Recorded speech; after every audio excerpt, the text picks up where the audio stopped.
राधे राधे प्यारे भक्तों, तुम सब कुछ पाकर भी आज इतने उदास क्यों बैठे हो? तुम्हारे पास पहनने को अच्छे कपड़े हैं, रहने को आलीशान मकान है, बैंक में पैसा है, गाड़ी है, परिवार है, फिर भी ऐसी कौन सी कमी है जो तुम्हें अंदर ही अंदर खाए जा रही है? तुम रात को जब बिस्तर पर लेटते हो तो तुम्हें नींद क्यों नहीं आती? क्यों तुम्हारा मन हर पल किसी अनजाने डर, किसी चिंता और बेचैनी से भरा रहता है? मेरे प्यारे भक्तों, आज चारों तरफ सुख सुविधाओं का अंबार लगा है, लेकिन इंसान के जीवन से आनंद और खुशी गायब हो चुकी है। लोग हंसना भूल गए हैं। अगर हंसते भी हैं तो वह सिर्फ एक दिखावा होता है। सोशल मीडिया पर फोटो खिंचवाने के लिए एक झूठी मुस्कान होती है। भीतर तो जैसे दुखों का एक समंदर उबल रहा है। तुम हर रोज सुख की तलाश में भटक रहे हो, कभी इस इंसान के पीछे, कभी उस वस्तु के पीछे, लेकिन वो खुशी तुम्हें छूकर निकल जाती है और तुम फिर वहीं के वहीं खाली हाथ खड़े रह जाते हो। आज मैं तुम्हें उस परम सत्य से रूबरू कराने आया हूं, जिसे अगर तुमने समझ लिया तो दुनिया की कोई भी ताकत तुम्हारी खुशी को छीन नहीं पाएगी। जीवन में हमेशा खुश रहोगे। बस मेरे बांके बिहारी की सिखाई हुई ये 5 बातें आज अपने पल्लू से बांध लो। ये 5 बातें तुम्हारी सोच, तुम्हारा नजरिया और तुम्हारी पूरी जिंदगी को बदल कर रख देंगी। पहली बात जो तुम्हें आज से ही अपने जीवन में उतारनी होगी वो यह है कि इंसानों से उम्मीद लगाना बिल्कुल छोड़ दो। अपनी सारी उम्मीदें सिर्फ और सिर्फ उस सांवरिया सेठ से रखो। हमारे जीवन के 90% दुखों का कारण कोई दूसरा इंसान नहीं होता, बल्कि हमारी खुद की लगाई हुई उम्मीदें होती हैं।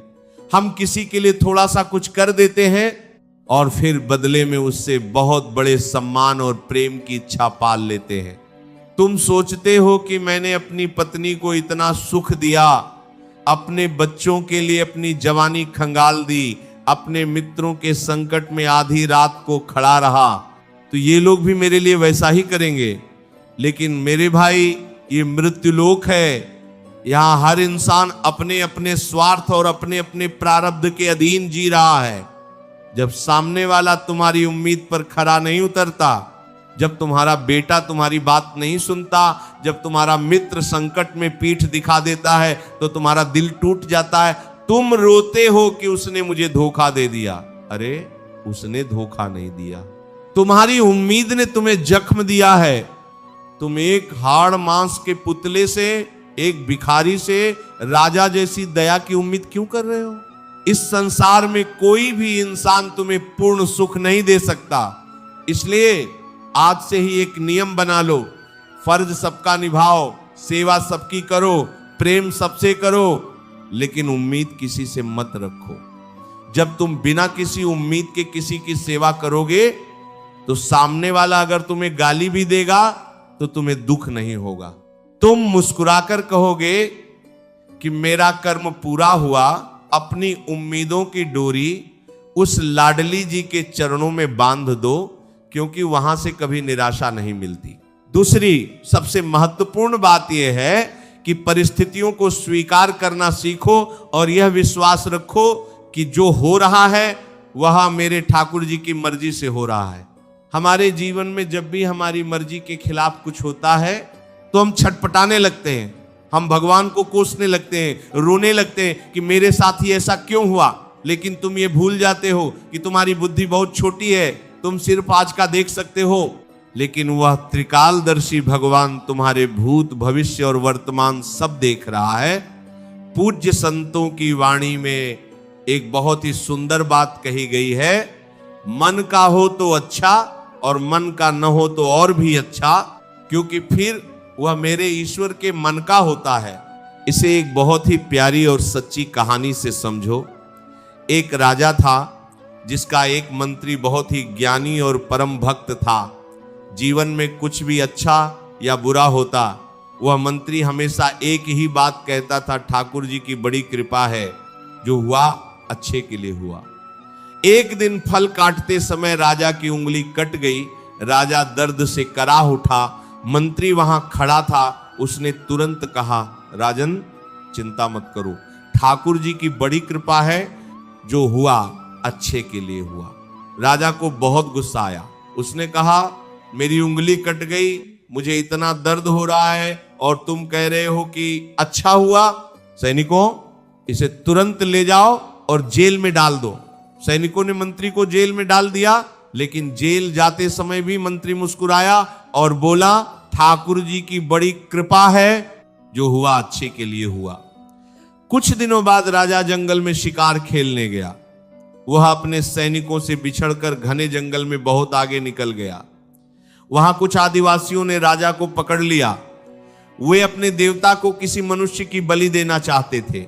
उन्होंने राजा को बलि के चबूतरे पर ले जाकर नहलाया धुलाया, और जैसे ही जल्लाद ने तलवार उठाई, उनकी नजर राजा की कटी हुई उंगली पर पड़ गई। आदिवासियों के सरदार ने कहा, रुको, इस पुरुष का अंग भंग है, यह अधूरा है और हमारे देवता को खंडित शरीर की बलि नहीं चढ़ाई जा सकती, इसे छोड़ दो। राजा को छोड़ दिया गया। राजा की जान बच गई। तब राजा को समझ आया कि उंगली का कटना उसके लिए कितना बड़ा वरदान था। वह भागता हुआ जेल पहुंचा और मंत्री को गले लगाकर रोने लगा।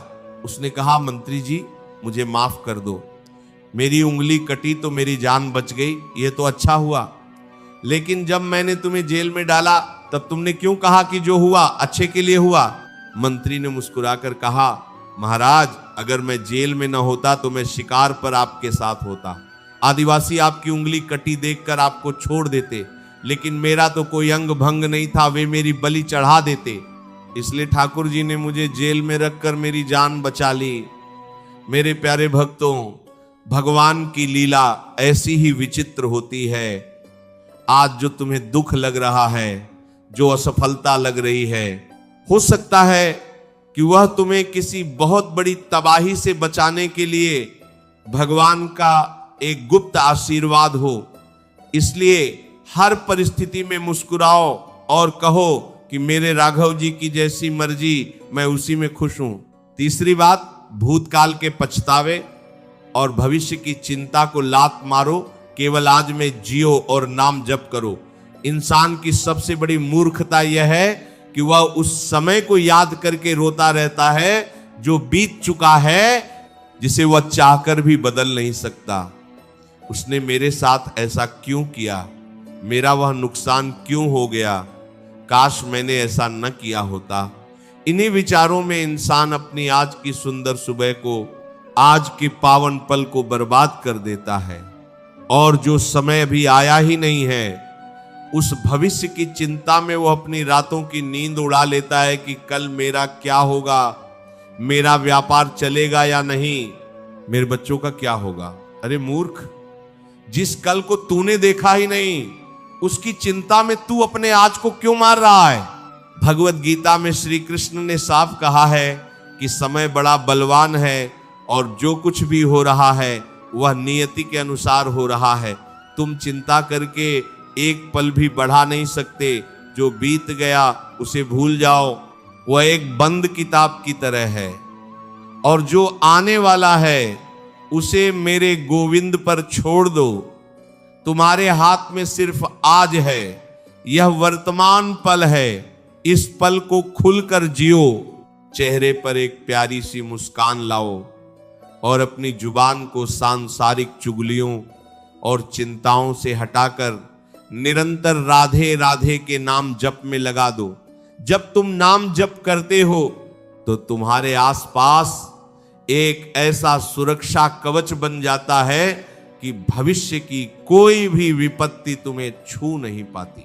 चौथी बात जो तुम्हें खुश रखेगी वह यह है कि इस दुनिया के मान और अपमान के चक्र से ऊपर उठ जाओ। आज लोग इसलिए दुखी हैं क्योंकि उनकी खुशी की चाबी दूसरों की जेब में है।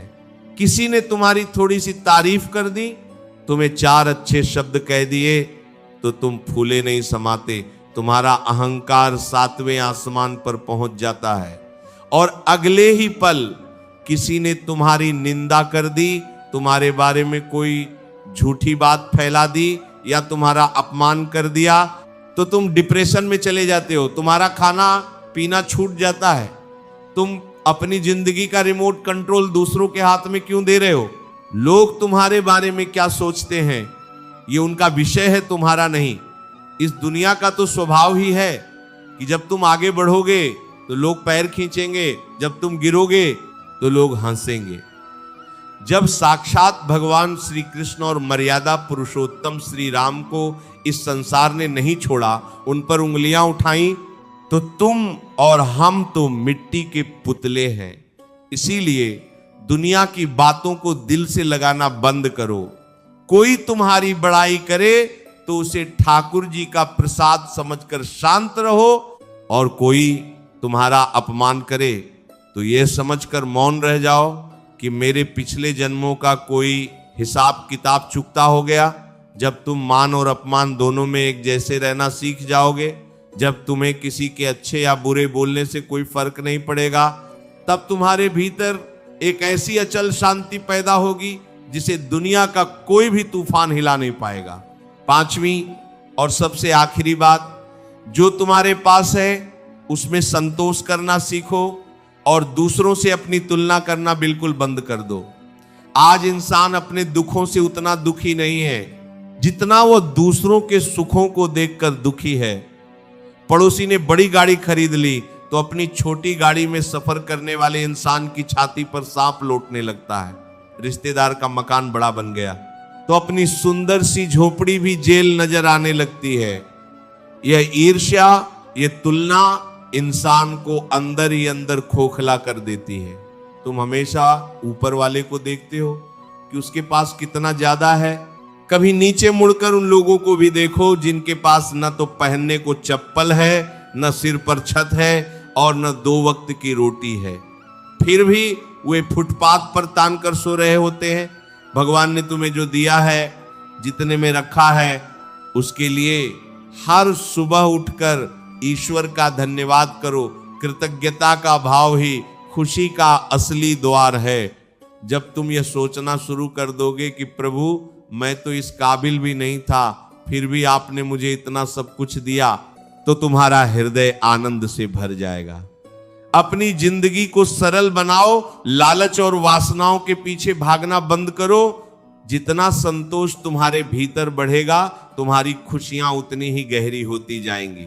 मेरे प्यारे भाई बहनों, खुश रहना कोई बहुत मुश्किल काम नहीं है, यह सिर्फ तुम्हारे मन का एक निर्णय है। आज इसी पल यह फैसला करो कि चाहे परिस्थिति कैसी भी आए, चाहे कोई मेरा साथ छोड़ दे, चाहे कितनी भी तंगी आ जाए, मैं अपनी इस अनमोल मुस्कान को कभी नहीं खोने दूंगा, क्योंकि मेरा बांके बिहारी मेरा हाथ थाम कर खड़ा है।